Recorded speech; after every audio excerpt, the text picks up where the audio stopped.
Hi hello. നമ്മുടെ ചായക്കടയിൽ നിന്ന് കിട്ടുന്ന നല്ല വീർത്തുരുണ്ട പഴംപൊരിയില്ലേ, ദോശമാവോ സോഡാപ്പൊടിയോ ചേർക്കാതെ നല്ല സോഫ്റ്റും ക്രിസ്പിയുമായിട്ടുള്ള പഴംപൊരി ചായക്കടയിലെ അതേ രുചിയിൽ എങ്ങനെ ഉണ്ടാക്കാമെന്ന് നമുക്ക് നോക്കാം. അതിനായിട്ട് ഒരു ബൗളിലേക്ക് 1 കപ്പ് മൈദ ഇട്ട് കൊടുക്കുന്നുണ്ട്. അതിലേക്ക് 2 ടേബിൾ സ്പൂൺ വറുത്ത അരിപ്പൊടിയും പിന്നെ 1/4 ടീസ്പൂൺ മഞ്ഞൾപ്പൊടി, 1/4 ടീസ്പൂൺ ജീരകപ്പൊടി. ഞാനിവിടെ 1 ടേബിൾ സ്പൂൺ പഞ്ചസാരയാണ് ചേർത്ത് കൊടുക്കുന്നത്. നിങ്ങൾക്ക് മധുരം എത്രയാണോ വേണ്ടത് അതിനനുസരിച്ച് പഞ്ചസാര ചേർത്ത് കൊടുക്കാവുന്നതാണ്.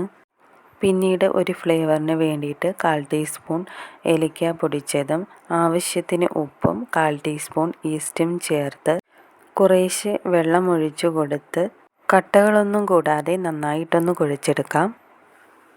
വെള്ളം കൂടി പോകാതിരിക്കാനായിട്ട് നമ്മൾ കുറേശ്ശെ വെള്ളം ഒഴിച്ചിട്ട് ഇളക്കി യോജിപ്പിച്ചെടുക്കുന്നതാണ് നല്ലത്. അപ്പോൾ നമ്മുടെ പഴംപൊരി ഉണ്ടാക്കാനുള്ള ബാറ്റർ ഇവിടെ തയ്യാറായിട്ടുണ്ട്. ഇതേ ഒരു കൺസിസ്റ്റൻസിയിലാണ് ബാറ്റർ വരേണ്ടത്. ഇതിലേക്ക് ഒരൽപ്പം പെരിഞ്ചീരകം കൂടി ചേർത്ത് കൊടുക്കുന്നുണ്ട്. എന്നിട്ട് ഇതിനെ ഒന്നുകൂടി ഇളക്കി യോജിപ്പിച്ചെടുക്കുക. അതിനുശേഷം നമുക്കിതിനെ 1 മണിക്കൂർ റെസ്റ്റ് ചെയ്യാനായിട്ട് വയ്ക്കാം. ആ സമയത്ത് നമുക്ക് നല്ലവണ്ണം പഴുത്ത 2 നേന്ത്രക്കായ എടുത്ത് വെച്ചിട്ടുണ്ട്.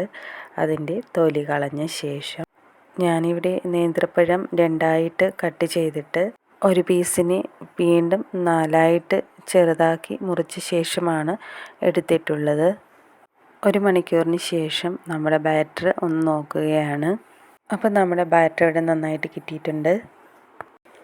അടുപ്പിലേക്ക് ഒരു പാത്രത്തിൽ നമ്മൾ ഓയിൽ എടുത്ത് വെച്ചിട്ടുണ്ട്.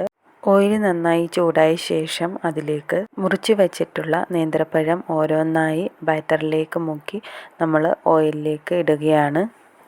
എണ്ണ നന്നായി ചൂടായതിന് ശേഷം മാത്രമേ നമ്മളിത് ഓയിലിലേക്ക് ഇടാവൂ, അല്ലെങ്കിൽ ഇത് എണ്ണ കുടിക്കുന്നതാണ്. നമ്മുടെ പഴംപൊരി നന്നായി വീർത്തിട്ട് വന്നിട്ടുണ്ട്.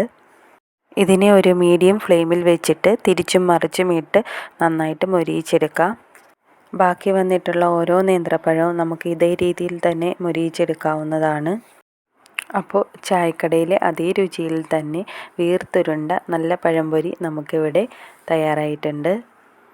അപ്പോൾ ചായക്കടയിലെ അതേ രുചിയിൽ നല്ല ക്രിസ്പിയും സോഫ്റ്റുമായിട്ടുള്ള വീർത്തുരുണ്ട നല്ലൊരു പഴംപൊരി നമുക്കിനി മുതൽ വീട്ടിലും തയ്യാറാക്കാവുന്നതാണ്.